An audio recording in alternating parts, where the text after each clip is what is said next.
Welcome to Vince Russo's Truth with Consequences. I'm Matt Kuhn, and we're here with Vince Russo. Vince, I know you're used to it, but I got snow on the ground here in Richmond. How is your week going? Well, Matt, I got to be honest with you. Before we moved out here to Colorado, bro, my fear was I always wanted to move to Colorado. I think it was a God thing. I think I'm supposed to be here. I wanted to move out here for many, many, many years, bro, before I finally made the move. And the fear I always had, Matt, was there was snow every day of the year. You know where I got that fear from? Like a movie? South Park. They were always in the snow. So I'm thinking, but man, that's the one thing about here, Matt, is like, bro, it could snow one day. You could have 10 inches one day. The next day, it'll be 60 degrees and there'll be no snow on the ground. That's how it is. I'm sure where you are, you're going to be seeing snow for the next 3 weeks. Oh, my goodness. Yeah, I got snowed in and then owning a business and then working with kids. And that's why some of our Patreons might be getting this a little bit later than they're used to, but still on time over at patreon.com/RussoKohnTWC. First things first, Vince, we had a bonus show for everybody to watch and listen to over on our YouTube, which you can just go to RussoKohn.com to hit it up. And after 20 years in the making, more than 20 years in the making, John Arezzi and Vince Russo got together and had a conversation. What was that like for you, man? Bro, I thought it was great. As everybody could see who sees that video, I got emotional at the end. Okay, bro. So I have no problem getting emotional. When I get emotional, I say so. I'm very happy, bro. And John and I have been in contact since. We talk through DM and whatnot. Well, I got to tell you, Vince, the feedback on the Arezzi interview, which is exclusively on our YouTube, has been unlike really anything I've ever done. And we're really proud of it. It's a really great listen, a great watch, exclusively on YouTube. Of course, if you're on our Patreon, you got it a couple days early. And you got exclusive audio. It's real easy to join Patreon. Go to patreon.com/RussoKohnTWC and give yourself a little Christmas present. And that is non-stop content. We're posting just about every day. And of course, Vince has 10 shows a week on russosbrand.com. It's the Realm Network. And I got to hear Disco this week on, I think it's called Lions, Tigers, Bears, and Disco. And I thought he was fantastic. He seems like a super smart guy. I wasn't aware of that. But make sure to check that out, because this month, sign up for Russo's Brand and you get the first month free, and you can just opt out if you don't like it. And to stay on, it's like $1 a week. So anyway, we're going to get to our topic at hand, which is The Rock. Did I tell you I made The Rock? I'm 100% responsible for making The Rock. Did I tell you that? Dwayne Johnson had nothing to do with it. Well, you were like, hey, Rock, I think you should work out a little bit more. And you were like spotting him at the bench press. Yeah. And you're like, hey, you're going to be really cool is if you say, what do you think? And then you say, it doesn't matter what you think. Yeah, right. I told The Rock that on several occasions, bro. Several occasions. I would go over my script with him. And I would say, well, Rock, what do you think? And then he would start to tell me, and I would say, it doesn't matter. And that's where he actually got it from, just so everybody knows. People are going to think you're serious. Of course they are. Of course they are, Matt. Of course. So today we're talking about The Rock. Of course, Dwayne Johnson, maybe the biggest star in the world now, which is crazy, right? If you've seen him from the beginning and you've seen him from knowing him as your perspective is, let's take you back to the beginning a little bit. Rocky Johnson is the grandson of Leah Maivia and Peter Maivia. Of course, Leah Maivia, I remember as the promoter of Polynesian Pacific Pro Wrestling, which was on Financial News Network for some reason. But the grandfather, Peter Maivia, is not someone I saw wrestle. I'm sure you did with your old school WWF days. What are your memories of him? Oh, yeah, the High Chief, Peter Maivia. The High Chief tattoo. The first guy that really had those like Samoan tats. You know what I mean? So like right there, that made him stand out. But man, bro, an unbelievable wrestler, an unbelievable athlete. I think he was a little bit ahead of his time. But again, character. Nobody looked like him. What about charisma-wise? Did he have the kind of charisma that we would see in The Rock? Was that one of No. He had charisma. And he carried himself with charisma, but nowhere near that level. I mean, I think The Rock had to look at his grandfather, and I mean, like I said, bro, unbelievable athlete, great character, great look. And I think The Rock just took that and magnified everything 1,000%. Now, of course, that comes to The Rock's father, Rocky Johnson. In my initial wrestling watching phases, you always think of those first champions as champions for a long time. And so for me, my first tag team champions watching was the Soul Patrol of Tony Atlas and Rocky Johnson. Yep. They say me and Rocky going all the way. And I remember they had some great feuds with Adonis and Murdoch. Tell me a little bit about Rocky Johnson. Now, Rocky Johnson had the body, had the charisma, a lot of the stuff that The Rock has. Did you have any, I know you watched him, did you have any dealings with Rocky Johnson? I think I may have met Rocky Johnson once or twice, but I was definitely a fan of his in the era that you're talking about. Again, what it is with that whole family is the athleticism. Great athletes. Yeah, bro, they had the bods and, all that stuff, but I'm talking about pure athleticism. How do I say that, Matt? Athleticism. Well, he was a boxer, right? Wasn't he Golden Gloves or something like that? Rocky? I believe he was. But hey, listen, man, anybody can go to a gym and work out. Being an athlete is something completely different. Like that's just something instilled in you, like just being a great athlete. He was a great athlete. His charisma in the ring, he would do a little Muhammad Ali thing in the ring, and he was very charismatic, kind of a body guy. Great wrestler. Bro, when you look at it, very Apollo Creed-ish almost. Very much so. You said before, and we're going to talk about it today, and we're going to maybe allude to it in our title at some point, that the first time that you came across Rocky Maivia, Rocky Johnson, or Dwayne Johnson, The Rock, was in the form of a Polaroid picture. Can you tell everybody a little bit about that? Yeah, I used to go in Bruce's, when I wasn't a part of creative or if I was on the fringe of creative, whatever it was, I used to go in Bruce's office a lot and bullshit with him. Bruce and I used to bullshit a lot. And I really, bro, I enjoyed that relationship because Bruce was giving me an education. And I enjoy talking to Bruce. Bro, listen, man, if you know Bruce, you enjoy talking to Bruce. I mean, you listen to Bruce's show. Absolutely. There are not many more entertaining people in the business than Bruce. I don't know if there's any more entertaining people than Bruce. So I used to love those conversations. And one day, bro, he had a picture of, Dwayne Johnson on his desk. And, bro, don't get me wrong. Bruce didn't make a big fuss over it. Oh, bro, look at this picture. This is the next big guy, yada, yada, yada, yada. He just happened to have a picture of Dwayne on his desk. So I'm assuming Dwayne sent Bruce the picture for Bruce to have the picture. But, man, that always stands out to me because, bro, when I picked up that Polaroid and I looked at it, what I saw was a young, good-looking guy. I saw an athletic guy. The guy had a great body, but never in my wildest dreams did I think I was looking at the biggest movie star in the world. So when was the first time you saw him in the ring?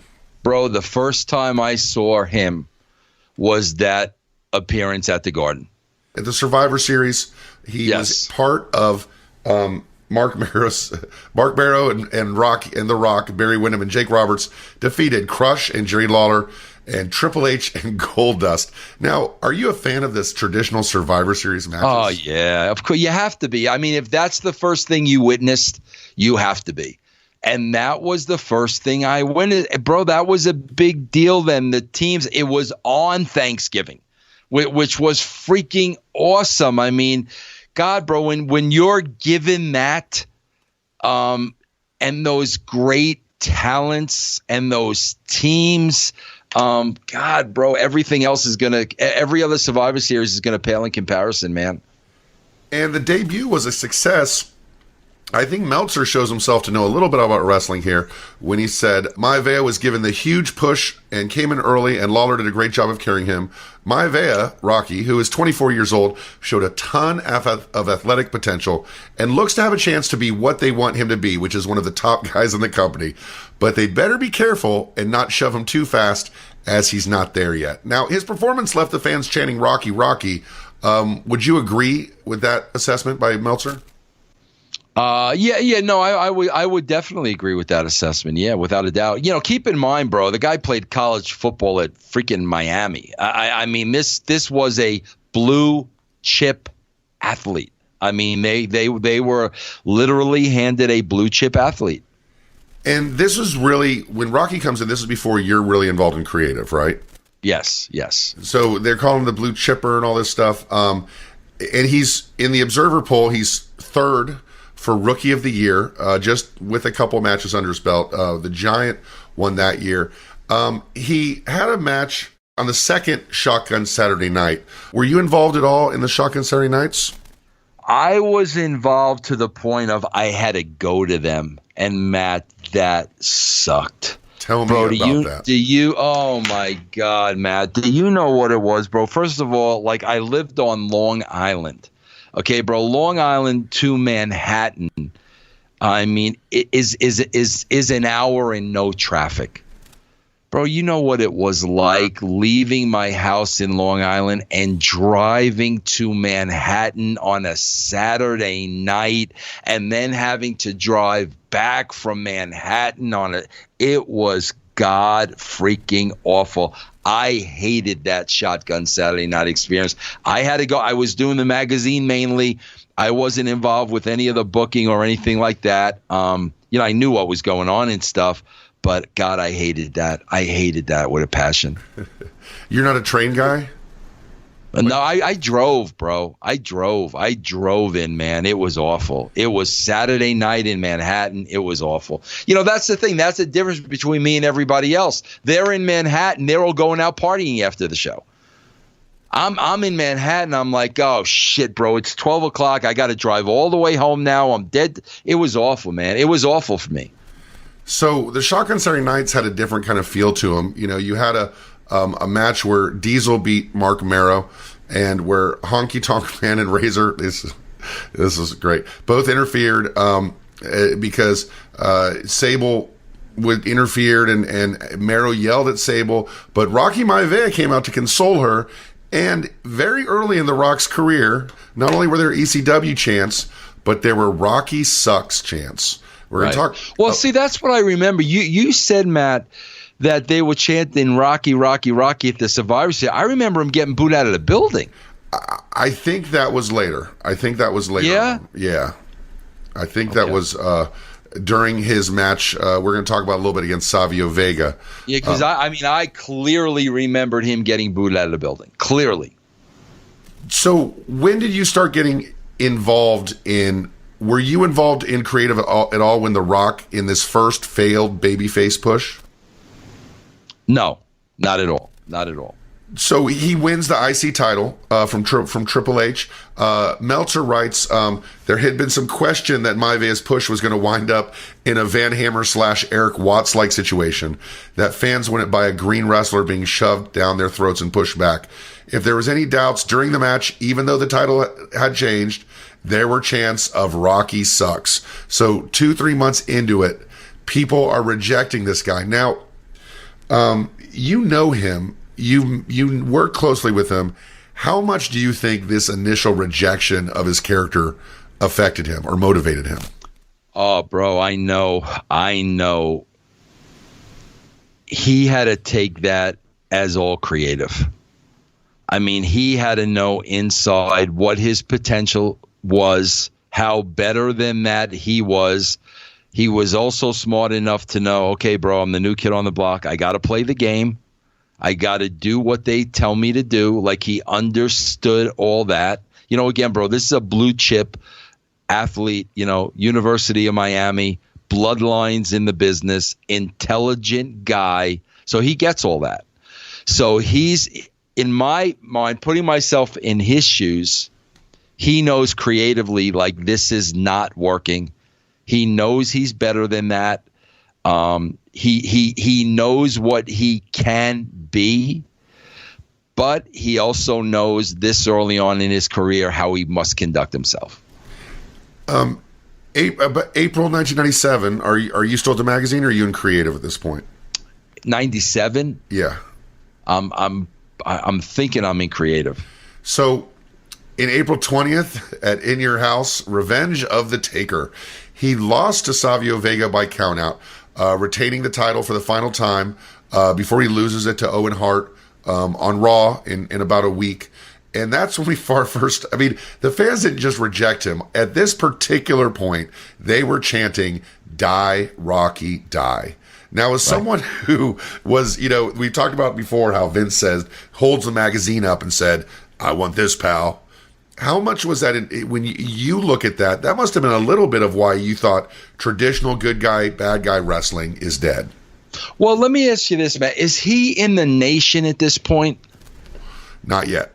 Okay, good. He is babyface, blue chipper, first, third generation wrestler of all time, Rocky Maivia. Just Rocky look at him. Yeah, no, exactly, bro. Like, exactly. This they're starting to, the crowd is starting to have an attitude, at this point. And, again, it's always like, bro, whether they cheer or boo, who gives a shit as long as they are responding, bro? They can pick a side. Who cares? But the WWE and Vince, it was always, we're steering them in this direction. Nothing's changed about Vince when it comes to the presentation of wrestling. But there was a couple times that he listened to the crowd back then, before you came on. I always remember as a kid, I think I was a teenager, when the Honky Tonk Man got rejected by the fans. And this was another one. He loses to Owen Hart, the Intercontinental Championship, and he suffered a knee injury against Mankind. So in this, from April to August, he's out. August 1997, he's out. But when he returns in a surprise heel turn as The Rock. Now, he was still Rocky Maivia for a little bit, but he referred to himself as The Rock.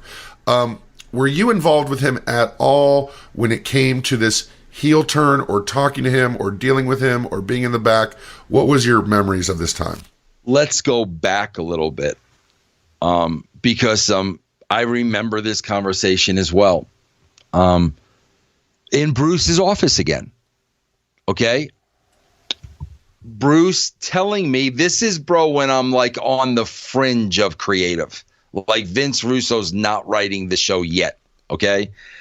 And then this is how I remember, because Bruce said to me, we're thinking of putting, Rocky in the Nation. Okay. And like, to me, bro, that to me was like when Vince McMahon said to me, we're going to put Billy Gunn and Road Dogg together. Like, and I did not see that. Okay. Same thing, bro. Bruce said, yeah, because they didn't know what to do with them, bro. Like, they didn't know what to do with them. So they were going to kind of bury him, in the back of the Nation. Ron Simmons was the front guy. Let Ron Simmons, do all the heavy lifting, and let's kind of put Rock in there and kind of maybe organically see where this thing goes. I remember I didn't see it. I was like, yeah, really, Bruce, you think? Yeah. But it was really, bro, like, they did not know what to do with him. So then, bro, here's what happens. Now they put him in the Nation. Bro, this is the genius of The Rock. This is where you definitely could see it starting. This was the opportunity. When wrestlers are given opportunities, bro, they're either going to turn it into $1 million or they're going to run in place. Okay. Here's what I noticed immediately.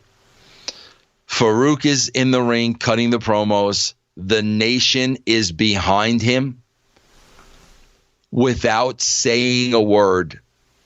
All your attention's going to The Rock. The facials, the freaking eyebrow, the looking at people in the crowd when Farouk is talking.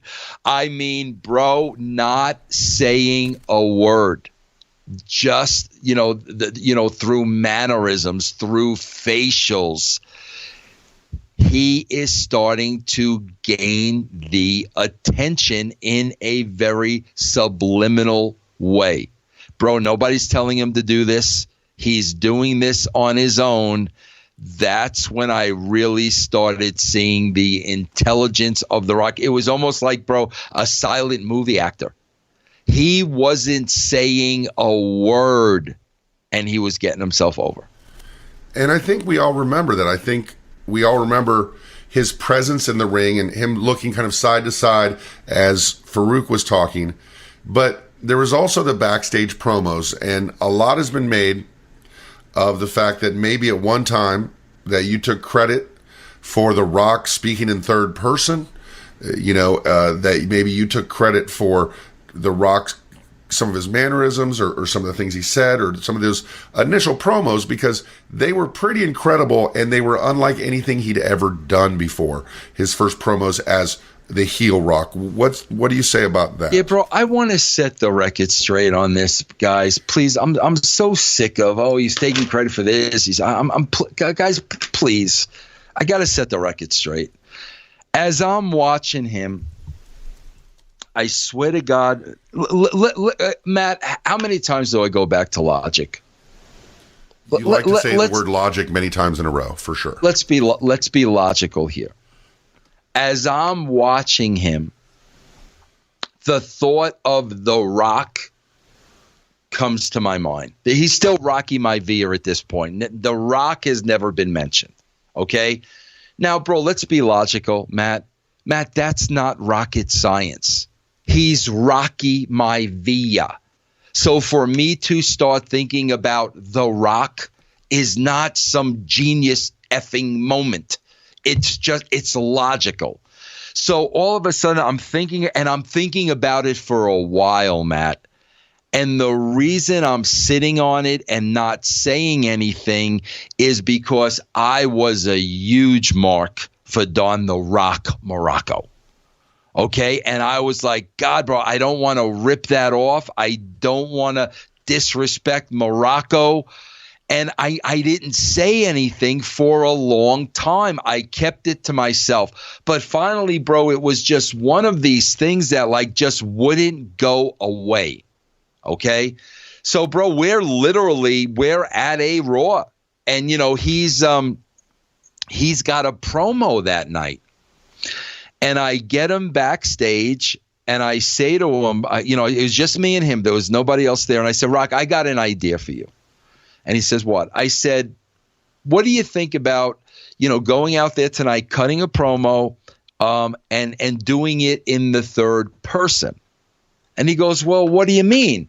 And I said, well, basically, it's, you go out there and it's, The Rock says this, The Rock says that, The Rock thinks this, The Rock thinks that. Everything is The Rock, The Rock, The Rock. Bro, and I'll never forget, he looked at me and it was kind of one of those back and he goes, really? And I said, yeah, bro. I said, just try it. Just go out there tonight and just try it. So he went out there that night and, bro, he had never done this before. And all of a sudden he's talking and it's The Rock this and The Rock that and The Rock everything else. Bro, I'm watching from, I don't know if I was in the back or in the arena. And, bro, this was an Austin 316 moment for me. As soon as I saw that, I'm like, that's it.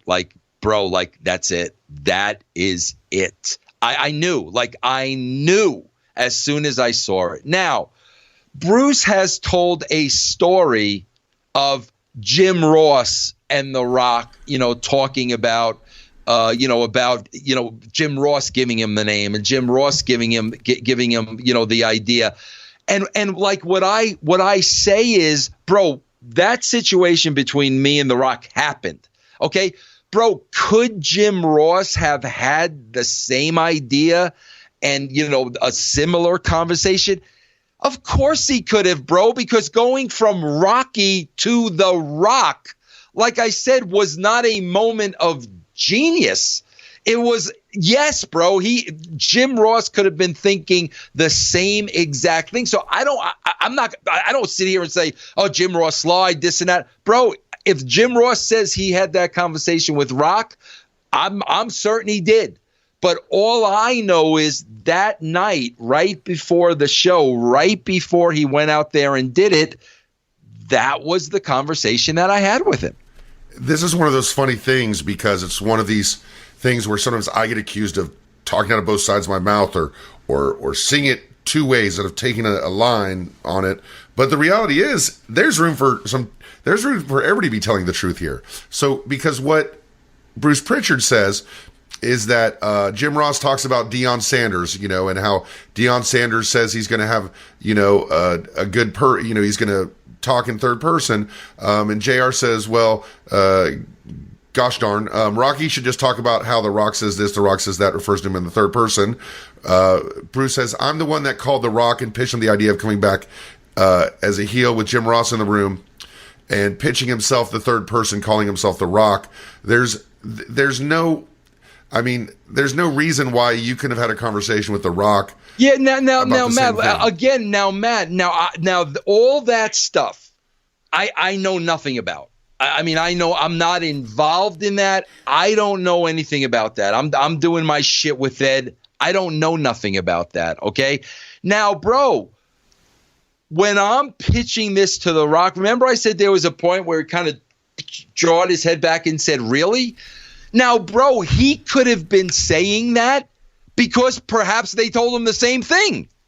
You see what I'm saying? And perhaps Rock was kind of like on the fence about it. And now it's like, holy shit, like Russo's telling me the same thing. But he never said that to me. He never said, hey, bro, you know what? I had a conversation with JR and Bruce and they said the same thing. He never said that, but it could have been him hearing it like a second time from somebody completely different. And I don't know if that I don't know if that was what motivated him to go out and do it. I don't know. I know two things. Number one, I was not privy to that conversation Bruce is talking about. I knew nothing about Bruce's conversation at the time. I don't doubt it. I don't doubt it one bit. But I also know, like, this was my conversation with him that night. So The Rock and the Nation, this is a very exciting time in wrestling. The Rock is with the Nation. Eventually, instead of being the young kid, it's obvious that the tallest, youngest, most charismatic person maybe should be the leader.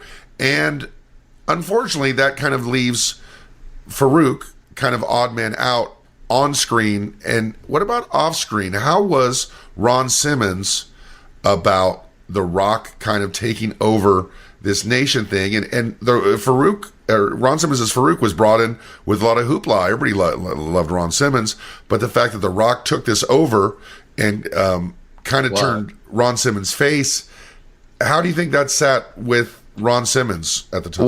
Well, Matt, we got to go back for a second. I mean, can we be honest? Like everybody puts themselves over, but we got to be honest about some things. That Farouk gimmick with the helmet and the skirt and Sonny. I mean, bro, like, come on. Like, guys, you could talk about me all that you want. That was bad. Can I tell you, do you know Bruce Pritchard's explanation for the helmet? Are you aware of it? No idea. To cover up Ron Simmons' baldness. Whatever.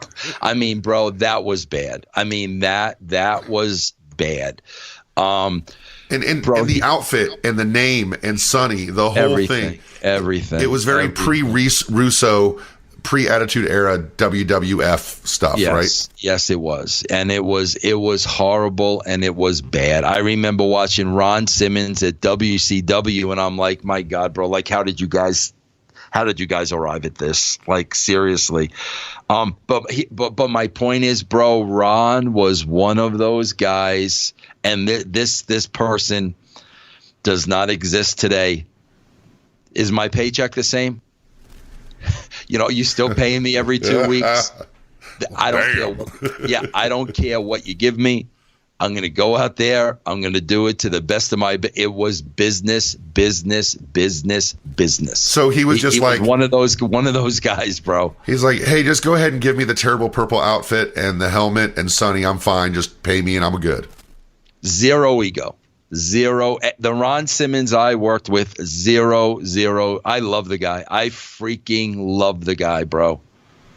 And it's funny because it's almost like there's two sides to it, where you encourage wrestlers to speak up for themselves and to come up with ideas and to take chances. But at the same time, you kind of celebrate someone like Ron Simmons, who isn't going to make waves, who just wants to do a great job. But he had already done that, Matt. You know what I'm saying? He had already been there and done that. I mean, bro, he was world champion at WCW, right? Absolutely, he was. Yeah. So he done all that. Like, you see, he was at that point of his career where, like, he done all that, bro. Then he finally goes to WWE. He's making the big money. And I mean, I think at that point that his mindset was like, he done all that, bro. But why don't you think he was brought in as Ron Simmons? I have no idea, man. I don't. Well, that's what Vince again. You know, Vince wants to own the name. Vince wants to own the character. I mean, it's that whole thing, bro. I mean, it's that whole thing. I mean, can you imagine how he felt in that gimmick? he must have enjoyed the house it bought. That's all I'm saying. Oh, absolutely. Oh, bro, absolutely. No doubt about it. Absolutely. We start seeing. And bro, I also would not doubt. You got to understand. The Rock was a gentleman through and through, bro. Through and through. And bro, I am sure on a personal level, he must have treated Ron Simmons with the utmost freaking yes sir, no sir respect, that I guarantee you, to the point that Ron Simmons knew this is the right thing to do. This is a reputable young man, and I'm going to do everything I can do to help him. I guarantee you that was a big part of it. And there's no doubt that The Rock was carrying Ron Simmons' bags around and doing the things that the young guys had to do for the veterans at the time, right? I'm sure. I'm sure he was bowing to Ron Simmons at that point. But at the same time, The Rock is starting to show who The Rock is, and we start to see, even at this point, the parallel between him and Stone Cold Steve Austin, where he actually faced Stone Cold Steve Austin at In Your House, D-Generation X, for the IC title. Matt, remember the tug of war over the belt on the bridge between Rock and Austin? When Austin throws the IC belt off the bridge? I don't remember what town we were in, but here's what I do remember. We shot that after the show. So let's think about that for a second. These guys put in a full day's work. Okay, the show is over. They showered. They did whatever. So we're talking about 12 midnight now. We take the two biggest stars in the company at 12 midnight and we drive to a freaking bridge. Okay, Matt, I vividly remember that as like the coldest night that I think I ever experienced in my life. Bro, you know how I remember that? How's that? Me and Ed went on the shoot. I don't think Vince was there. Me and Ed went on the shoot. Rock, Austin. Stephanie McMahon went on the shoot. Okay, bro? And all I remember, bro, is like between takes and whatnot, it was so freaking cold that all I wanted to do was get in the car and hover for warmth. Like when we had 5 seconds, I just wanted to go in the car and get warm. And bro, I remember I could never do that because like Stephanie never got in the car. So like I'm like, here's a girl out here freezing her ass off, and I can't get in the car because she won't get in the car. But my point is, bro, after a show, freezing cold, the two biggest stars on a bridge, those are the lengths that we went to. Why can't you go to those? What do going to those lengths today have to do with a PG rating? I don't think it has anything to do with that. But that's what I mean. Those are the things we did. Now, Matt, I swear to God, when I was booking, I can only talk for myself here. We never looked at the sides, like how 10 baby faces and 9 heels. We never, ever, ever did that. What we were constantly trying to do was keep people on their toes. Holy shit. I never saw that coming. Why didn't I see that coming? What are they going to do next? We can't afford to miss a show. That's what we were constantly looking for. What belt was that was thrown in the? Was that the actual IC belt that was thrown in the river? Well, we got it. I mean, we got it. We had a boat there. We had a paddle boat there. Somebody had to paddle out. One of the PAs had to paddle out and get the belt. Oh, my goodness. And so you got it back. Oh, yeah. Yes. Oh, yeah, bro. We got it back. Yeah. Because I have a lot of friends of mine that are belt collectors and, like my friend Jeff, who would be very upset if you let that very famous belt hit the... No, it was the real belt, and we had the guy in his little paddle boat standing by. So that was in December of 1997. When did you start seeing kind of a parallel between those two, or when did you start seeing as Steve Austin's launching to the moon with a rocket, Rocky is kind of doing the same thing in a kind of lower key way? Did you see that as a parallel early on? Not really, bro, because I always looked at each character like separately. You know what I mean? I always tried to, build, each character to the best of my ability. I mean, I never had like Austin competing with Rock and where is Rock and where is Austin. I would say, bro, that Rock was definitely more organic than Austin. And I say that, bro, because it was the facials. It was the $500 shirts. Bro, that was a shoot. Rock bought $500 shirts and wore them on TV once. I mean, that's a shoot. So the Rock thing was kind of happening organically, and we were kind of just letting it take off, where with Austin, like every week, like we had to give him like something really, really strong to just keep moving him up and moving him up and moving it up, whereas Rock was more organic. That's why Rock was really creating a lot of that stuff on his own. The Rock, as a member of the Nation, started really getting some traction where, he started feuding with Mark Henry, and that effectively broke up the Nation of Domination, and started turning face. I think the people turned him face. Was this an early example of listening to the audience? And absolutely, bro. You let him go organically, bro. When he turned to The Rock, of course, now I got to write the promos as The Rock, and now I got to flower it up. Okay, bro, I got to flower it up a little bit. He's not Rocky Maivia anymore. He's The Rock. So, bro, I would write those promos, but, bro, week by week, he was adding his stuff to it. If you smell what The Rock is cooking, that came from The Rock. The delivery of if you smell what The Rock is cooking, that came from The Rock. It doesn't matter what your name is. That all that stuff came from him. And bro, he did it in a way where it wasn't all at once. So like if he would start, if you smell what The Rock was cooking, he'd do that for a while. Then he came back with something new in like 6 weeks. Then after that, it was something new. He was doing all that purposely, bro. He's doing it for his character, for it not to get old, for it not to get stale. Bro, he's doing it for merchandising. He's doing the Brahma Bull. He's doing he knows exactly what he's doing. It's a calculated, thought out plan on his part. The People's Champion, that was a thing that was his? Yep. The People's Elbow. the whole shebang, bro. I came up with none of that. Zero. I had that initial conversation with him about The Rock. That's it. Like every other thing was his.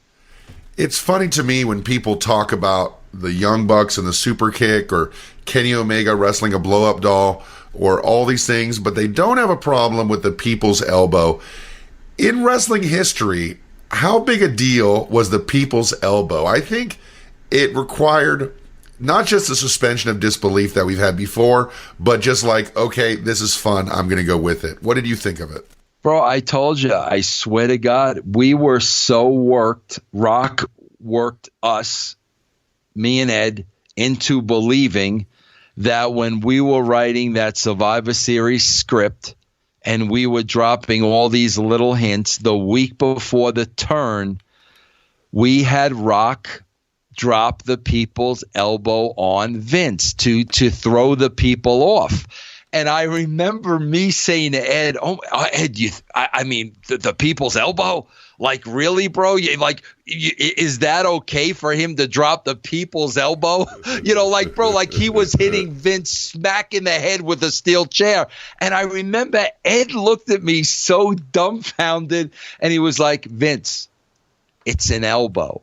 And I was like, but that's what The Rock made me as a writer believe that the people's elbow was, that Ed had to bring me back to earth and say, "Vince, it's an elbow." When you think about it, though, you think about the people's elbow, you think about him stopping, facing the crowd, time standing still, pulling the elbow pad off, throwing to the crowd.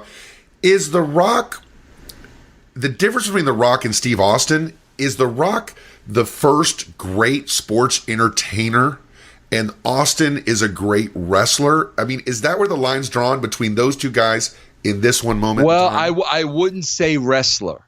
I wouldn't say wrestler. Here's how I would categorize them. Rock, the first sports entertainer. Yes, without a shadow of a doubt. Austin, the first badass. Austin being a badass is what got him over. Not being a wrestler, being a freaking badass. So you had one badass and you had the sports entertainer. The Rock and Austin, are they the epitomes in your mind when you, to this very day, say, follow the crowd, listen to what people say? The fact that The Rock and Austin broke the paradigm. There was nothing like either one of them before, where they became bigger than the product. And because you guys followed the wave of the crowd, there was a momentum we'd never seen before. Absolutely, bro. We listened to the crowd. The crowd back then dictated everything. And, bro, listen, I'm telling you, I don't know this for sure, but I'm 90% certain this does not happen anymore. Bro, back then, nobody knew who Vince Russo was. And back then, bro, we were drawing casual fans. We weren't drawing the, this is awesome crowd. We had regular people coming to the show. And, bro, I literally would watch, not a lot, but a part of the show in the house. And, Matt, I would especially go in the house when I wanted to hear a response, when I wanted to hear how this was going to go. So I picked my spots of when I went out in the middle of that house just so I could hear the people. That freaking dictated the way we wrote the show. Vince today is so disconnected with that casual fan. He does not know right now what will bring that casual fan back to wrestling. He doesn't know. And, bro, it's simple. It hasn't changed. Freaking listen. You say this is awesome crowd, but isn't everybody stopping, not really caring about who wins or losing, all cheering for this guy throwing off his elbow pad and doing this seemingly unrealistic move? How different is that from the "this is awesome" crowd that is appreciating what they're seeing? Do you want to know what? Do you want to know how different it is? I'm scared, but go ahead. The Rock is entertaining us. And that kind of entertainment is going to entertain the masses. This guy's a TV star. who knew he was going to be the world's biggest movie star? At this point, this guy is a television star. He's going to appeal to people watching television. With this, this is awesome crowd, bro. That's the people who like wrestling. There's a lot of people, bro, that don't like wrestling. A lot of people. So when you have a bona fide television star, he's going to draw masses, bro. But if he was shit in the ring, people wouldn't buy it, though, right? Like The Rock was. Bro, good in the was ring. Hulk Hogan not shit in the ring? I don't think Hogan was shit in the ring. Well, I wouldn't say Hogan was shit in the ring, but like, bro, you didn't even notice Hogan's work. You weren't looking at Hogan's work, bro. You're looking for the Hulk up. You're looking for this. You're looking for this. You're looking for every aspect of Hulk Hogan. Every match was cookie cutter. And you knew exactly we're going from A to B to C to D, and that's exactly what you wanted to see. Bro, there is not one freaking person that tuned in to watch Hulk Hogan wrestle. You don't think, I mean, as I'm not saying wrist locks and drop toe holds, but you don't think people liked watching his matches? Like, I know on Wrestling Challenge or Superstars, it was always a rare occasion that Hogan would wrestle. But I think people like to see that. People like to see that. But, bro, here's what they like to see. I mean, bro, today, we just had castrating the marks yesterday. Yeah, by the way, Matt, can we please mention, if you're not a member of the brand, okay, bro, for the entire month of December, you get a free month. No long-term commitment, no ties, nothing. You can go to Russo's brand right now, get a free month. Sample the brand. After a month, you could opt out if you don't like it. Take advantage of the free month. If you're the kind of person that listens to a lot of podcasts or even just a few podcasts and you're looking for a few to add to your rotation, you've got 10 to choose from and you can try it for a month. So that, I don't know, it doesn't get much better than free for me. So if you go to russosbrand.com, sign up now, no obligation. And then when you do continue, because I've been a subscriber for years because I think it's entertaining, it is the best value in sports, entertainment, podcasting today. But you were about to say something about castrating the marks. Is it a... Yeah, they talk about today. I got to crack up. I'm being honest with you. They talk today about like skill set, skill set, move set. They talk about today, bro. They're fake fighting. Okay, bro. They're fake fighting. But here's my point. Jeff smartened me up to this yesterday because I didn't realize. Bro, do you know? You're a historian. You know this, Matt. Hogan, Andre. Saturday night main event drew 35 million people. It was huge. Okay. Matt, when Hogan wrestled the Saturday night main event, you were looking for the spots. You're looking for the spot. Why do you think 35 million people tuned? What are those 35 million people that tuned into Andre and Hulk? What are they really looking for? They're looking for the confrontation. And they're looking for the moment. They're looking for Hogan to slam Andre. That's when you watched Hogan wrestle, just like Rock. You're watching the match. You're watching the match. You're watching the match. You're looking for the moment. So, like, you know it is clear as day, bro. Hogan's going to go out there. The point's going to come where he's getting his ass beat. He's getting its beat. He's getting his beat. It's getting his beat. Here's the moment, the comeback, the shake, the look in the eyes, the point. That's what they're waiting for. Shit worked. That's what they paid for. The same, fast forward, bro, 15, 20 years, okay? The people's elbow. That's the spot.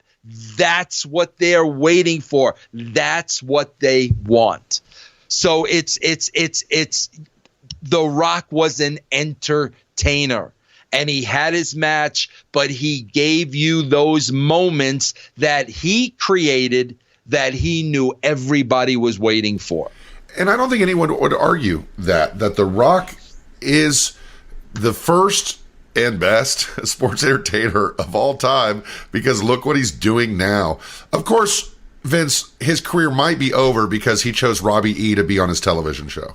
Yeah, oh my God, bro. It could be over in a hurry. I mean, is it Robbie E. now or Robert Strauss? Oh, I'm sorry. Robert Strauss is on his television show. Okay, because I always have to get that clarified. Yeah, so watch the Titan games, because it might be the last time you ever see The Rock, because having Robbie E. on his show might be the worst thing you've seen since the Flex Cavana outfit. I don't know. So we have The Rock turning face and really getting this organic just momentum and enthusiasm from the crowd. And I'll give you a little background where I was at this point in time. I was working with kids. I worked for the Boys and Girls Clubs, and I worked in public housing, okay, which is all African-American kids. We're talking about the second biggest project, as you call it, in on the East Coast. And I was coaching basketball. I was also working for the Boys and Girls Clubs. And let me tell you about these kids. They didn't give a shit about Steve Austin. They identified with The Rock. How important do you think that urban fan base was to The Rock? Because I don't think a lot has been talked about that. I think very, very, very important. And that's what it is, Matt. That's the success of wrestling. That was the success of the Attitude Era. You gotta have something for everybody.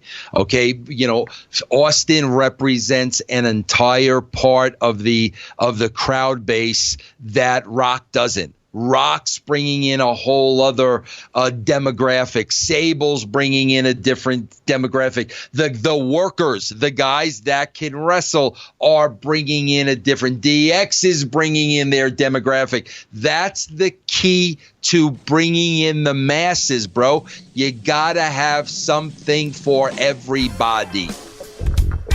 I got to be honest, Vince. One of the reasons I get so kind of cranky with you, I have a hard time sleeping a lot of time, falling asleep or staying asleep. I wake up in the morning stiff and with pain in my neck and my back. I get hot and sweaty, but I think maybe I just need a different mattress. And you're saying that you have the solution.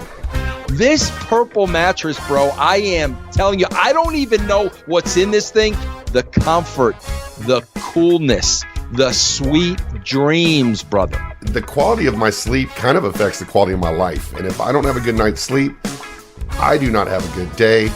But you're saying that the purple mattress gives you better sleep and a better you. Matt, it's hard to explain, and I'll tell you why. Because it's both firm, it's both soft. You too can be less like me and more like Vince and get a purple mattress, because it will probably feel different than anything you've ever experienced. It's very unique because, like Vince said, it's firm and soft at the same time, so it keeps everything supported while still feeling very comfortable. Plus, it's breathable, so it sleeps cool. And you get a 100-night risk-free trial. If you're not fully satisfied, you can return your mattress for a full refund. Oh, after 100 nights, they're going to have to be prying you off that thing, Matt. 10-year warranty. 10? Who does that? 10-year warranty.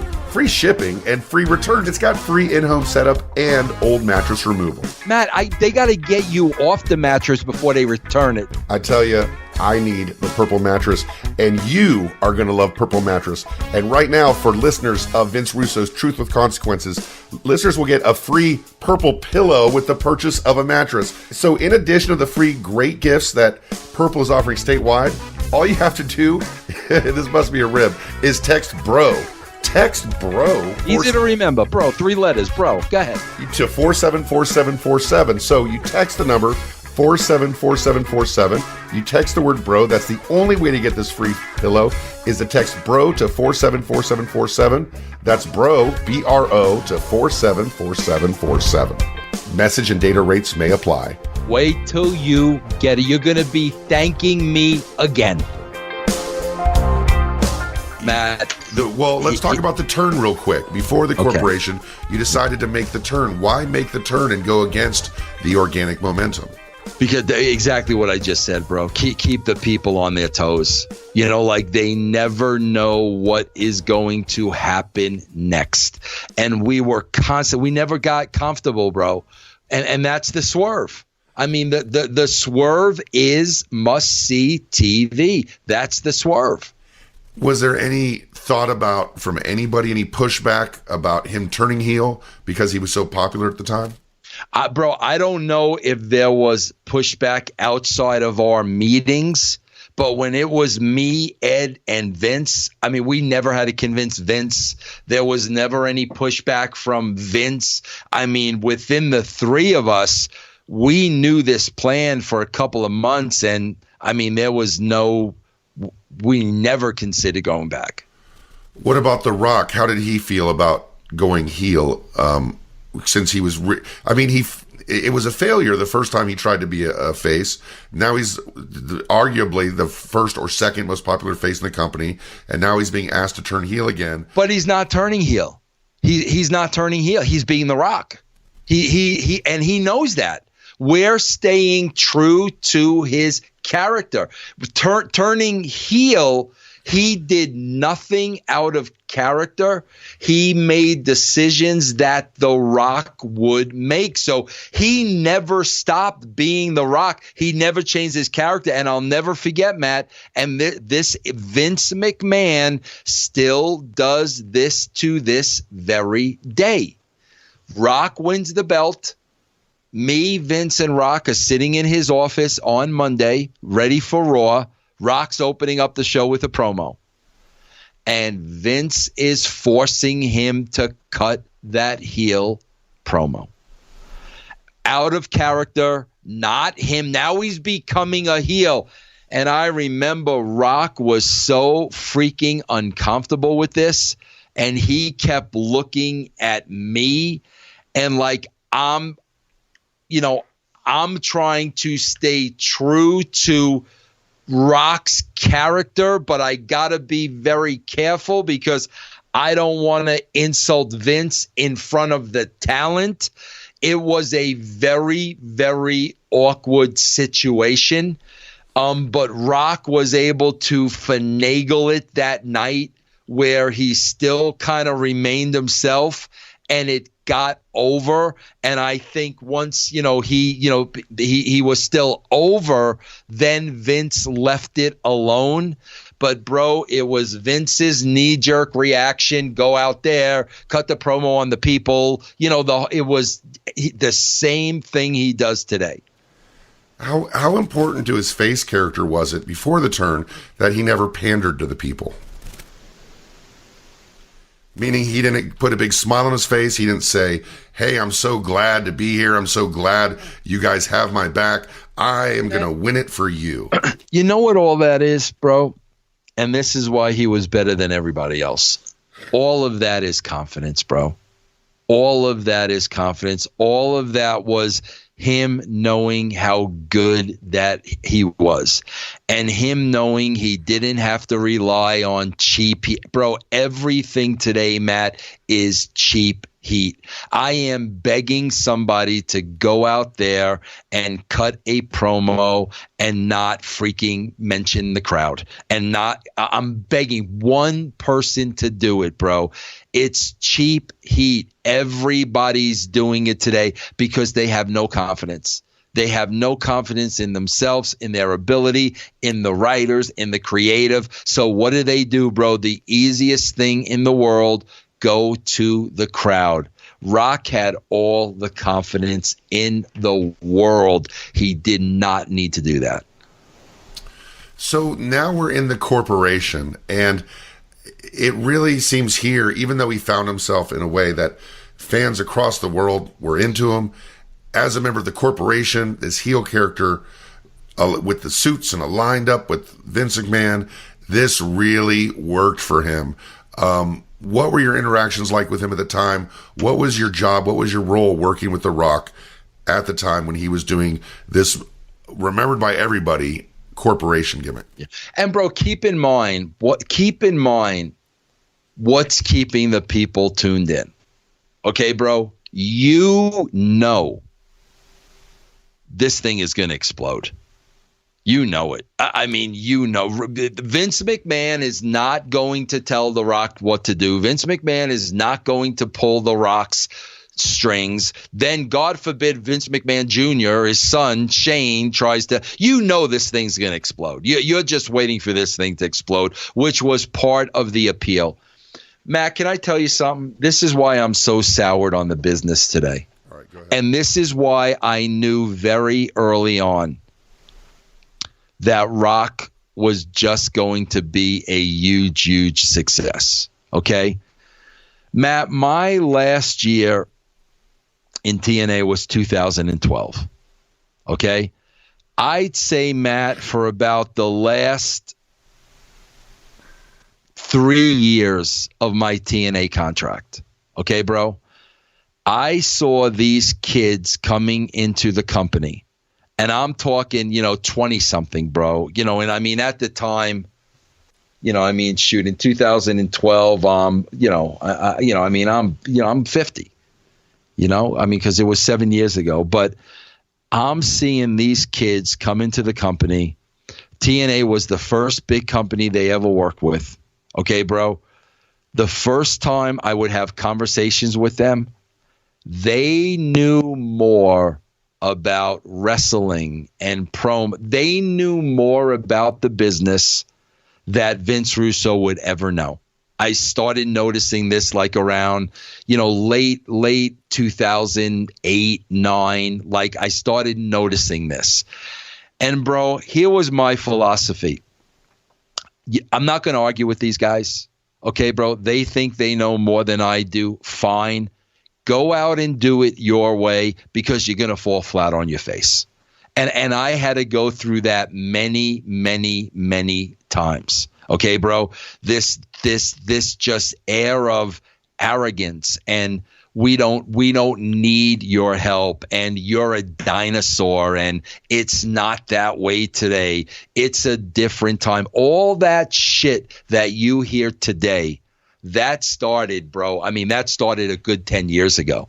That's when I saw it happening before my very eyes. Okay?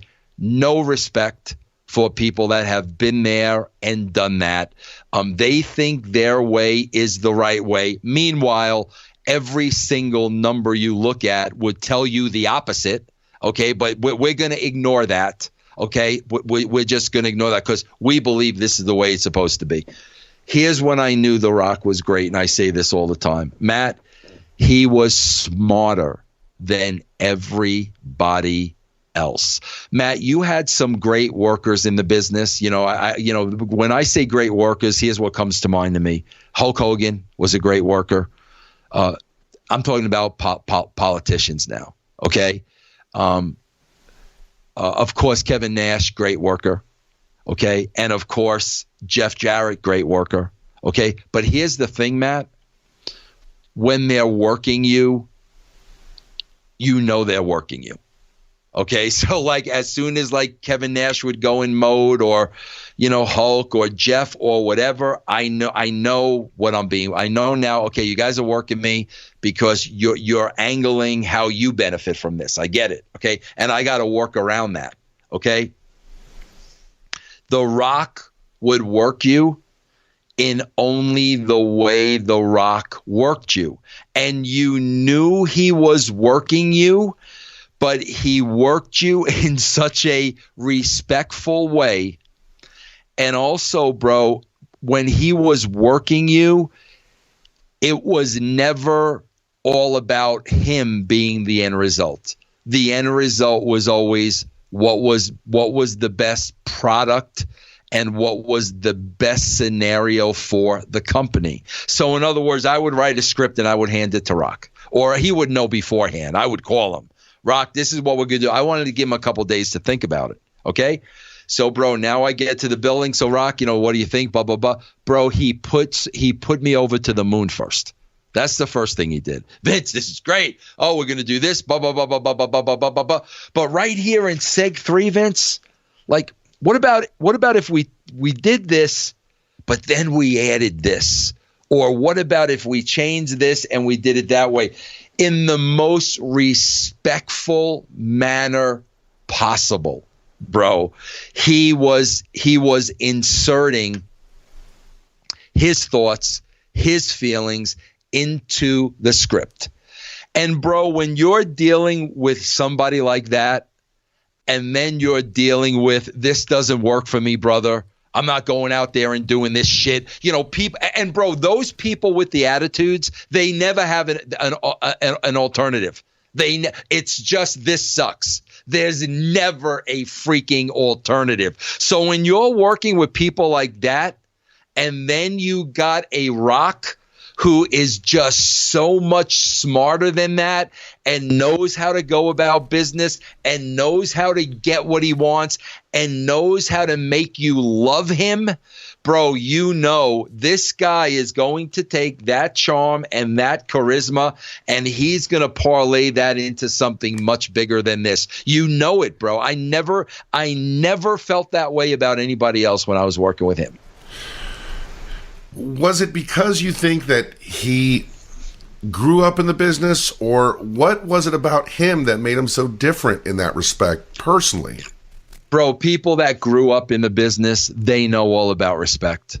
They know all about respect. I mean, bro, think about how many locker rooms Rocky was brought into as a kid. And think about the respect within the boys back then. Bro, it isn't what it is today. We opened up this show, bro, talking about everybody burying everybody. It's freaking embarrassing. Bro, that's not how it was back then. Back then, you had a freaking problem with somebody. You got with that somebody in a room behind closed doors, and you freaking left that room with a handshake. Whether it was a fight, whether it was a screaming match, whatever it was, that was the way you handled your business. This is something he was around his whole life, bro. That's why you're always going to get second generation wrestlers, you know, Rocky, you know, the Rhodeses. You're always Charlotte. Second generation wrestlers know and understand respect. Respect is a big part of the game. At this point in time, you didn't have anybody in the company, or did you have people in the company that would pull that's not going to work for me, brother, that gave stress to McMahon post Montreal screw job? It seems like everybody, even some people who objected to it, kind of fell in line as far as being company guys. Yeah, Matt, because again, with it being all about business, everybody was making money. And that's all they cared about at the end of the day. Houses were sold out. Overseas tours were sold out. Everybody was selling their merch.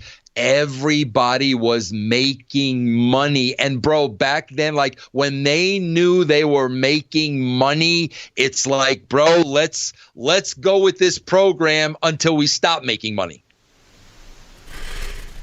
How much of a factor was the competition for the talent, like The Rock? Like, I know for yourself and Vince, you guys looked at the ratings, and I know you were inspired by the NWO. At this time, you started getting a lot of momentum.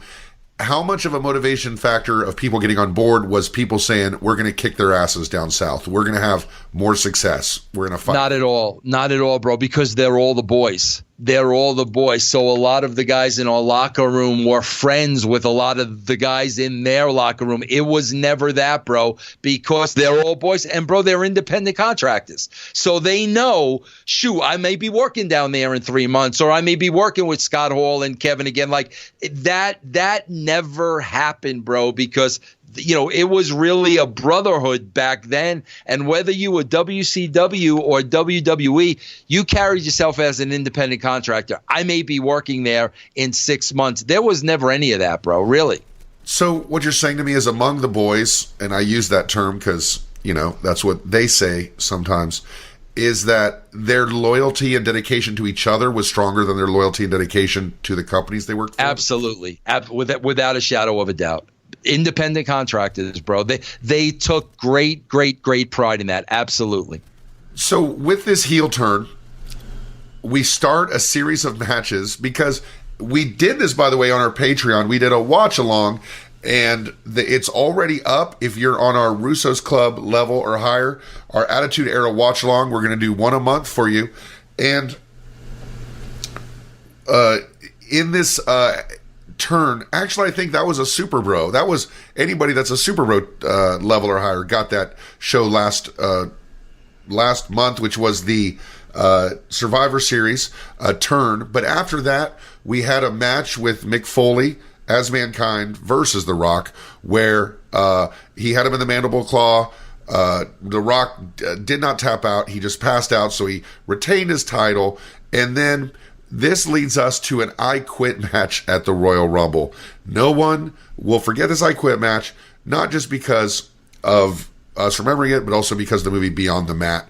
What do you remember about this infamous I Quit match where The Rock handcuffed Mick Foley's hands behind his back and hit him with that chair over and over and over again? Well, first of all, bro, we got to make one thing perfectly clear. We did not know what we know today about CTE. I mean, we did not know. This is before I myself experienced concussions, so that was just part of wrestling. Like today, like my never, ever in a million years would that happen. Here's the part that troubled me the most, though. I remember this. I remember Mick, bro, you don't write that.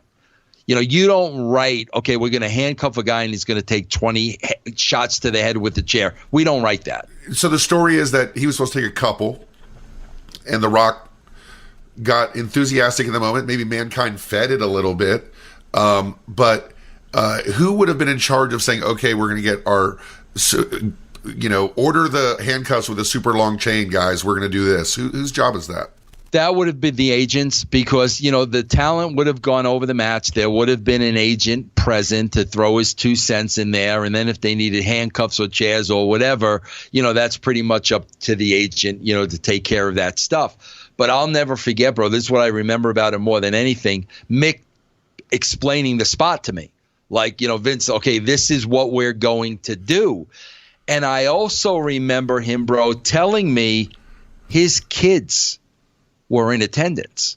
What was your reaction when he was telling you about this spot? That was my reaction. I knew his kids were in attendance, and they were very young. And I was like, Mick, you really want to do that in front of your kids? And oh yeah, Vince, oh yeah, they understand the business, they know it's a work, blah blah blah blah blah. Bro, they were very, very young. That was my biggest concern. And bro, those kids got freaking traumatized by watching that. It's one of the enduring memories of the Attitude Era is that show, that movie Beyond the Mat, which shows the kids' reactions and Mick Foley's wife's reactions to each chair shot. And were you backstage afterwards? Did you see the fallout from it? And are you back there and seeing just the blood and the stitching and all that kind of thing? Do you remember any of that? Yeah, I really don't, bro. Like, see, it's funny. Like, I remember exactly being on the other side of the curtain and waiting on Mick after Hell in the Cell. Like, I remember that. I can walk you through that. I don't remember the aftermath or anything in the back after that. I just, like I said, bro, I do remember I was really, really concerned about the kids more than anything. What about when you're watching that kind of thing? Are you thinking to yourself, I know the kids, of course, are the primary concern, but are you thinking, wow, these fans are really popping? Or are you thinking, no, I'm like, bro, yes. I'm like, this is way, way, way, way too much. I've always been that way, bro. I'm not a fan of potential injury. Like, I'm not a fan of that, bro. That doesn't freaking turn me on. And that got to the point of like, okay, bro, like enough, like next. I mean, stop. I mean, the last thing I'm concerned about is the pop of the crowd. The last thing. So, but I mean, it wasn't exactly uncommon to have these huge chair shots and have these things. And I know you're saying we don't know about CTE.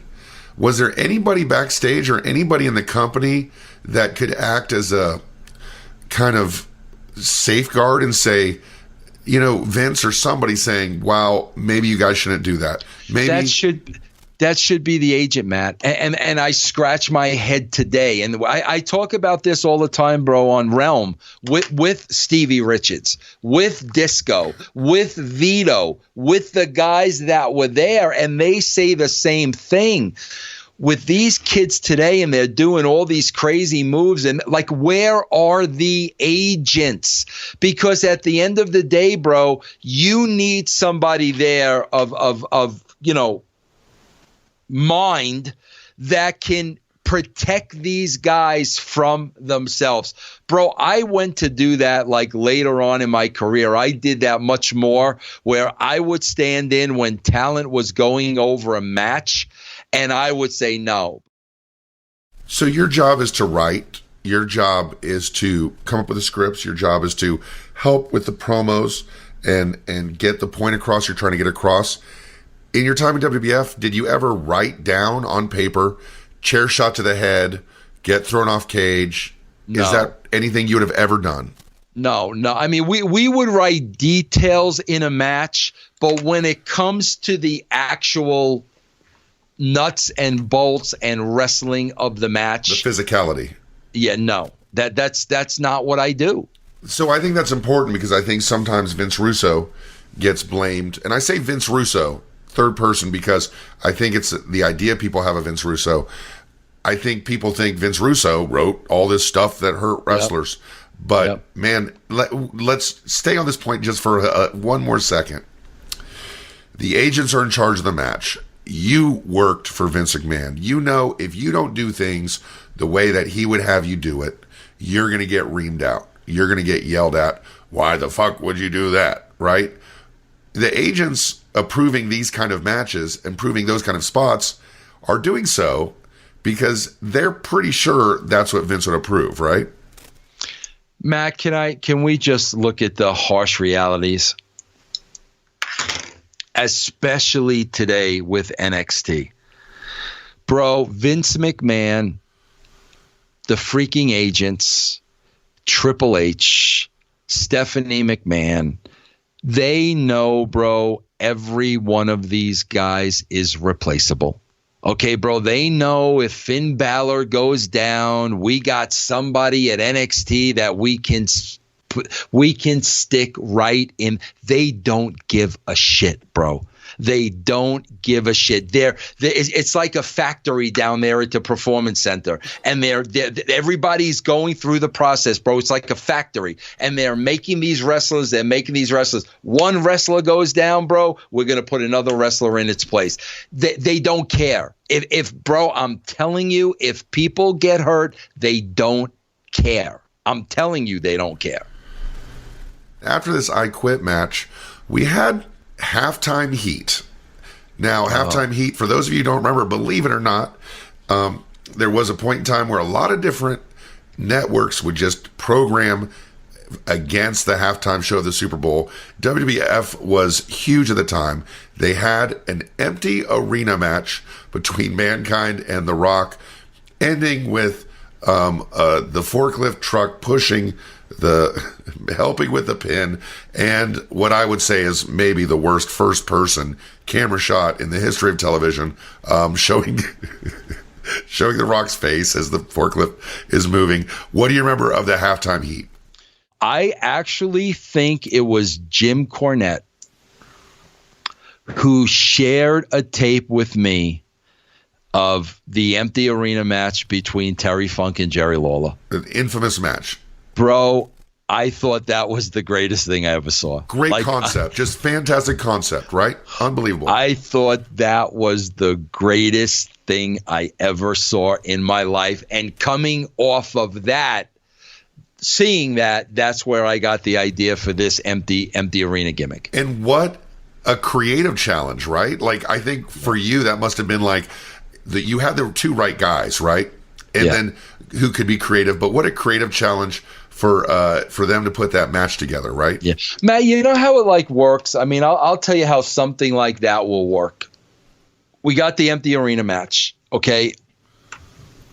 Mick, Rock, whoever the agent was, And a lot of times the agent isn't there because before they get to an agent, they might run through it themselves first and then tell an agent what they want to do, right? So Mick and Rock will go out in the arena. Okay, bro, we'll see like all the toys around us. They're toys, bro. Whatever's there, they're toys. Mick and Rock will start piecing this together. We'll come over here. You'll hit me with this. I'll put you on this. Blah, blah, blah, blah, blah. I would be watching and listening intently and keeping my mouth shut. You know, I'm watching like two artists at work, okay?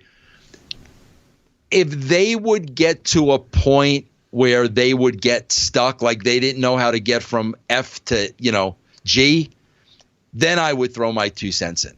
Because then I would give them a different perspective. If they got stuck, I was like, well, okay, well, how about if you tried this? And then they would take that into consideration and move on. But that's what I would do. Like I would sit back, I would watch them. I would, be in awe just seeing the creativity. And then, like I said, bro, if they were stuck in a part or didn't know how to get, that's when I would just throw my 2 cents in. Do you remember the camera shot? There was a camera shot from the perspective of the forklift, showing The Rock's face in anguish and fear. Whose idea would that have been, and what did you think about when you saw it? Well, I'm sure, bro, I'm telling you, Kevin Dunn probably would have had a lot to do with that because the shot was what was important. The last shot of what we're going to see is what's important. So, he would have framed that. He would have had the cameraman in position. They would have blocked all that out so they got the final shot. The Rock and Mankind going back and forth, having these brutal matches. He was betrayed by Shane McMahon, and he begins a feud with Triple H and the corporate ministry and Undertaker.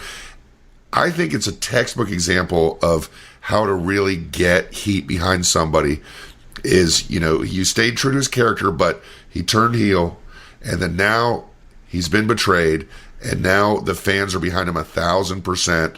What did you think of him turning face and taking on Triple H? Again, bro, if you know your characters like the back of your hand, this shit's going to write itself. How is Rock going to respond in this situation?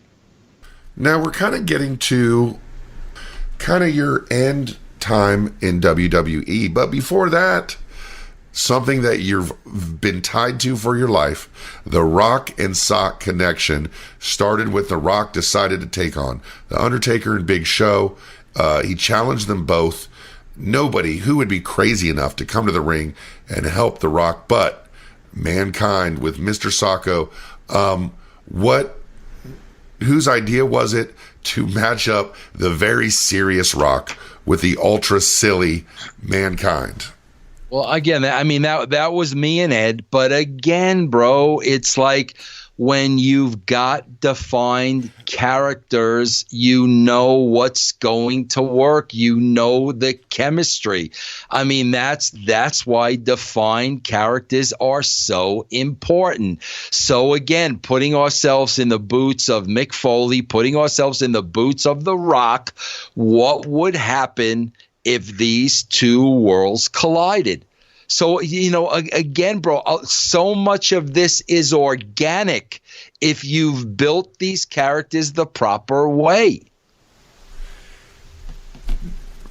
What was Mankind and The Rock's relationship like backstage? Did they interact? Were they friends? Were they friendly? Oh yeah, no, bro. You couldn't. You couldn't know either one of these guys and not get along with them. If you didn't get along with these two guys, something was wrong with you. Like you knew something's wrong with me if I can't get along with these two guys. So it's something I've always wondered. The Rock and Sock connection, was it just a plan to put them together and see what happens? Or was it kind of a plan where The Rock is going to keep kind of pushing the edge about how he doesn't appreciate him and Mankind's going to turn on him? Was there anything long term planned with these two beyond this kind of week to week, bro? Week to week, the show is organically writing itself based on the crowd response. Based on the ratings. Just based on where the story is, bro. We're going week to week, man. It's literally organically writing itself. Now, this is an extension of the Mankind character that, endeared itself to the crowd with the Mr. McMahon skits. And then now he's with The Rock, and he just wants to be liked. He wants to get along. You guys are writing backstage, helping with promos and stuff. Was this something that The Rock and Mankind were enjoying? Were they laughing about it and, coming up with ideas? What was the process like with those two? Oh, yeah, no, bro. I think they were having a great time. I mean, I think they were having a lot of fun. Bro, it was so much different. They had so much freedom, bro. They had so much say into like what we wrote.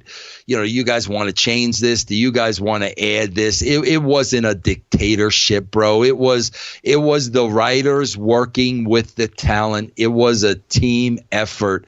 And they really enjoyed that freedom, never feeling like they were forced to do something they didn't like, or it was really a group effort, bro. And they really felt like part of the process because they were. How deep did the characterization go in your and Ed's mind when you're writing for this? Like, you're going, okay, The Rock is this super cool guy. He maybe he secretly likes Mankind, or he doesn't want Mankind there and he's really upset. And then Mankind deep down wants to be loved, but he's got this dark side. I mean, are you really getting that deep into the characters as you're writing? Absolutely, bro. Absolutely, without a shadow of a doubt. Absolutely. That's how far we're going in their heads. So we're here at the point that everybody wants to hear about. Everybody knows that it's something you talk about. It's something everybody talks about. One of the biggest ratings, if not the biggest rating in Raw history. This Is Your Life, The Rock. Let's take you through this. Who came up with it? How was it pitched? What was the reaction before it started? It was me and Ed again. And it was like an outline, we know we want Urkel the Clown, we want certain things. So we got like, we've got to write out this scene. And then basically what you do is you take the scene to the talent, guys. This is what we got. Like, this is the foundation. This is the skeleton. Let's just embellish this and go. And because we knew they could do that, bro. We knew that's all we had to give them.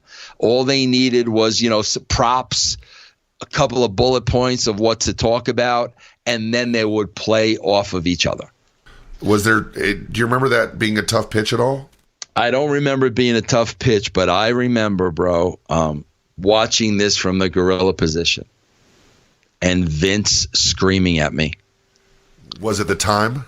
The time. And let's remind everybody how far over did this shit run?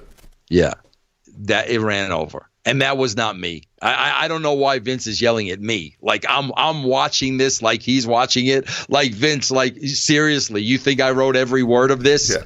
Yell at The Rock. The Rock's going to town. Yeah, why are you yelling at me? You think, bro, this is like a 5-minute segment. You think I gave him 20 minutes of material? So he's yelling at me, bro. So, but you're watching it. You're watching your creation come to life. You're watching these two guys, these improvisational performers, the masters of they're standing in the middle of a wrestling ring with clowns and ex-girlfriends and balloons and cakes and trophies and whatever the hell else they had. You're trying to watch this and you're kind of taking some pride, but at the same time, McMahon's yelling at you. Bro, I got to tell you something. I want to just correct you right there. Matt, I'm not taking any pride. I'm reveling in their greatness. I'm not taking any pride. I'm not like, I'm floored by how freaking entertaining these two guys are. I'm watching this like a mark. I'm watching this like a complete mark. Now, we talked about this before, and it's something that I've heard, and it's something I definitely had a natural reaction to as I watched it. Was there any thought to anything actually fucking happening in this segment? Like, as far as like, it's like, I remember just waiting for something. Like, is The Rock going to turn? Is Mankind going to turn? Was there any thought to a payoff at the end of this, or was it just this ridiculousness of Mankind just running around? Like, it was that, bro. We got to do a watch along with that. I've never watched that ever. I've never seen that back. I think that will be one of our bonus shows this month. Yeah, I've never seen it back. Maybe we'll watch along that and one other thing to make it a full bonus show. And that bonus show is available right now on patreon.com/RussoCoonTWC. Vince Russo watches This Is Your Life Rock for the first time.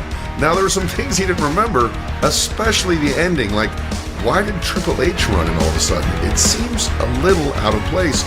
Also, the watch along to the empty arena match. Let me tell you, this was so fun. All you have to do is go to our Patreon site, give yourself a Christmas present this holiday season, and sign up for patreon.com/RussoCoonTWC. And it's not too late to get your own Russo Club t-shirt, Truth with Consequences t-shirt, the Russo Club hoodie, and the other shirts we have available at shirtsoftruth.com.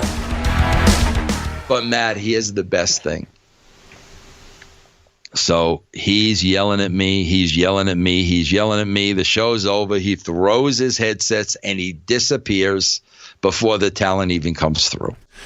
What's your reaction? Are you like, oh shit, Vince is pissed, or we knocked it out of the park? I'm laughing. I'm like, bro, like I'm not laughing at Vince. I'm saying to myself, bro, like, are you freaking kidding me?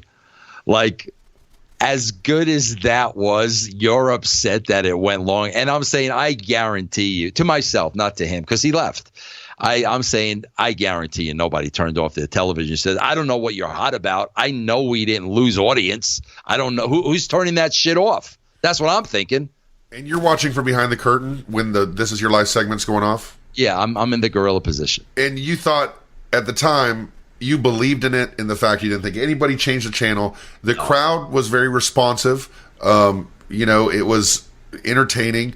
What was the feedback from the other people? And I'm talking before that night. What was the feedback about it? Like, did anybody go, what the fuck was that? Or did they go, wow, that was great? What was the feedback from the talent? Here's what I remember. I'm at the gorilla position. Vince left pissed. Mick comes through the curtain first. All excited. Vince, what you think? Blah, blah, blah, blah, blah. Really excited, sky high. And I said, Mick, I thought it was great. Vince is pissed off because he thought it went too long. Bro, the guy just deflated like a balloon. Isn't that the deflated. Worst? Isn't that the worst? Bro, deflated. Really, Vince? And yeah, Mick, he's pissed, I don't know what to tell you. He's freaking pissed. So, bro, the next day, and again, my timing, but I remember this. We're in a production meeting. It's one of those rooms that has the door, the brown door with a little window. Right. Okay. Right. I'm in the production meeting. I'm looking up. Mick Foley is pacing back and forth. And bro, the talent never came anywhere near the production meetings, ever. Okay? Did Mick Foley feel ownership of that segment beyond just being a performer in it? Oh, yeah. So, bro, I'm watching Mick Foley going back and forth this window, back and forth, pacing back and forth, back and forth, back and forth. So finally, I'm like, what the freak? Finally, he stops. He makes eye contact with me. And he kind of gives me the Iggy to come outside for a minute. Okay, bro, I'm in the middle of a production meeting. I'm thinking there's an emergency. He can't be on tonight's show. Something happened to the kids, this, that, the other thing. I'm thinking of that, right? So, bro, I go out there, and Mick found out the rating for the segment. And he can't wait to shove it down Vince's throat. Okay, bro. It must have bothered him so much that Vince was cutting the promo because it went so long. So I go out there, Vince, we got the rating. Our segment did an 8.1, blah, blah, blah, blah, blah, blah, blah, blah, blah. Like, bro, he was ecstatic, right? So I go back to the meeting. He's still out there pacing. He's waiting for the meeting to be over to break the news to Vince himself. So Mick, hey Vince, Vince gets the rating before anybody. Yeah. So Vince, hey Vince, did you see the rating? We got an 8.1, blah, blah, blah, blah, blah, blah, blah. Bro, I'll never forget this as long as I live. Vince freaking no-sold it. Didn't put it over.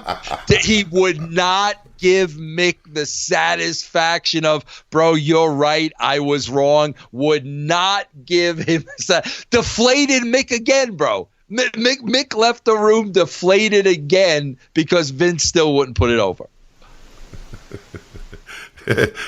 Was there a time and point where there was some validation to you, at least from Vince? You see the rating. Never. No, the number was the validation. That was the validation, bro. Vince doesn't sell. No. Ever. No. And so what did The Rock think about this? Of course, we're talking about The Rock today. The Rock really, speaking of no selling, he no-sold everything that Mick Foley brought out to him that night. Where are you with The Rock? The Rock is a face, but you've got one foot out the door. Did you get a hint that he would break outside the wrestling bubble the way that not only he did, but the way no one's ever done before or after? It wasn't that, but I knew he was going to take this way beyond the WWE. Bro, I didn't know how. I didn't know where he was going to go. But I knew he's bigger than this, bro. Like he literally became bigger than the business, and knowing how he was, it wasn't going to be enough for him. I just knew it. I never in a million years would I say, oh yeah, bro, I knew he was going to become the biggest movie star on the planet. I wouldn't say that, but I knew, bro, he was outgrowing it. I knew it. You said in the past that you felt kind of ignored maybe and felt kind of like you were not given enough credit for The Rock, or that maybe left out a little bit and not really a part of The Rock's story the way you should be. You want to speak to that a little bit? Yeah, I don't think you said that right, Matt. And bro, I gotta be honest with you. This is so petty on my part. And I don't know why I feel the way about it that I do.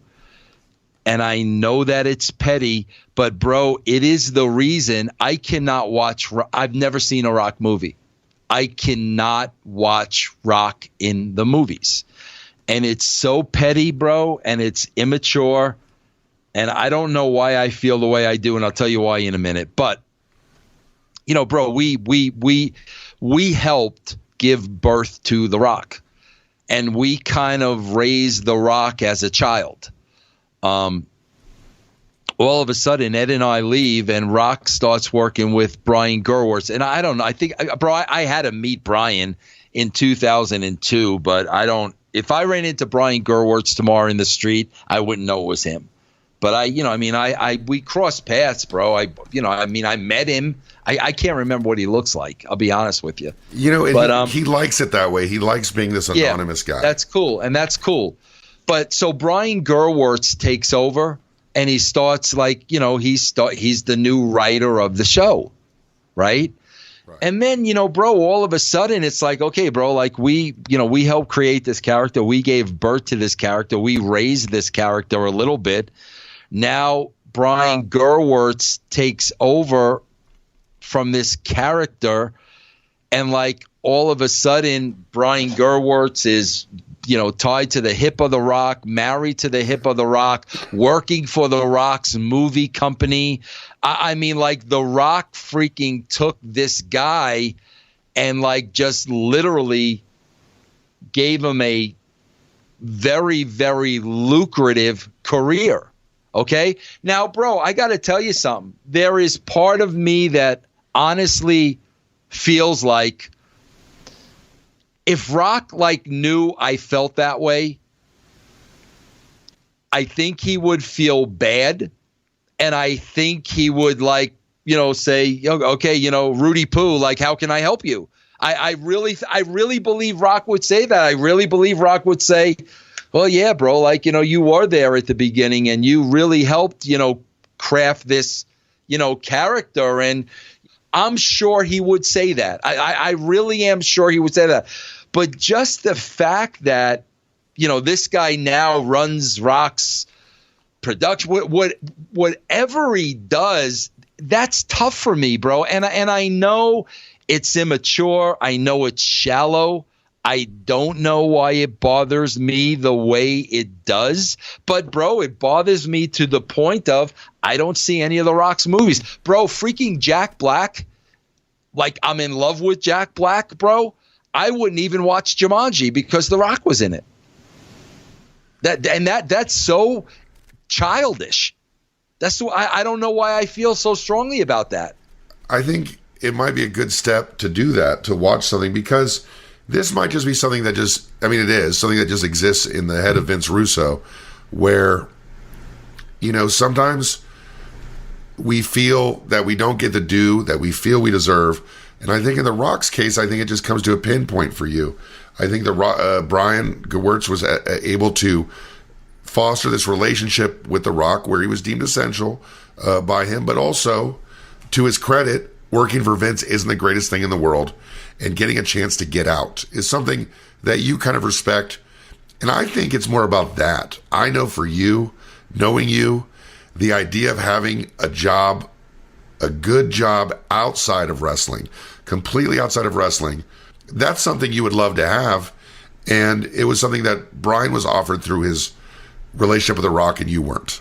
Well, yes, but I also think this has something to do with it too, Matt.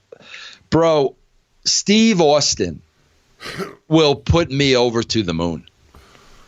And, bro, that does a lot for my brand. That does a lot for my career. That does a lot for me personally. Austin pulls no punches, bro. Like he doesn't care what the WWE's relationship is with me. Like he doesn't care. He will put me over to the moon. And there's a part of me that's like, Rock, like I did a lot of work for you. Like I really did, bro. I put a lot of thought like into your character and into the scripts. Bro, like if you would mention me one time, like, do you know what that would do for me? Do you know what that would do for, me on a professional level and on a personal level as well? Like, do you know what that would mean to me? And I guess it's because, like, I see Austin do it, and I know what that means to me personally and professionally. And, like, my God, if Rock said, like, one thing, like the freaking credibility that would give me for all these people that freaking hate me and I didn't do shit and Vince was the filter and this and that, it would take like one word from him to say, no, like I worked closely with Russo. Like we worked on a lot of but never. I mean, and bro, it's been we're going on 20 years, over 20 years. But to be clear, you think it would be a nice thing to do. You think that a lot of times you've been ignored and treated badly by people, and that Austin kind of saying, and these are also other people, but Austin in particular. And Mick, and let's throw Mick in the fray, because a lot of that work was with Mick and Rock. Bro, I could write a book of the times that Mick Foley has put me over. And it would be a shame, because I'm sure, God forbid, that Vince Russo is no longer with us. I'm sure The Rock would write something very nice about you and give you a lot of credit for the things. I don't know if he would. I think he would, and I think sometimes we need to praise people while they're still around. I don't know, but at the same time, you're not saying that The Rock owes you anything. No, of course not. No, I mean, not at all. He owes me nothing, bro. So let's go ahead and bring this to a close, Vince. The title of this episode is Who Made the Rock? And you have a distinct opinion on the person responsible for making the rock. We talked about his grandmother, his grandfather, his father, the nation. We talked about Vince Russo, of course. We talked about Bruce Pritchard. We talked about Vince McMahon. We've talked about Mankind. We talked about Steve Austin. Who made the rock? Yeah, without a shadow of a doubt, hands down, The Rock made The Rock. I mean, bro, whether or not Vince Russo was there or not, The Rock would be in the exact same spot he is today. Because, bro, it was a combination of a lot of things, but I'll tell you what the most important thing was. It was a combination of being a great athlete, looking like $1 million, carrying himself like $1 million, having a charisma like nobody else. But to me, the thing that always stood out and I always said was he was smarter than anybody else I ever worked with. That includes Kevin. That includes everybody. He knew how to play the game and make you still love him at the same time. He was smarter than everybody else, bro. That's why he's where he is today, without a shadow of a doubt. The Rock made The Rock, bro. This is Stevie Richards. I'm here to tell you about the most affordable, accessible workout program out there, the 12-week resistance band training program. For less than 18 cents a day, you can get in the best shape of your life, and with direct email support with me, I will help you every step of the way. And now, for a limited time, you get a free HIIT workout video with every purchase. So go to StevieRichardsFitness.com today and get the 12-week resistance band training program.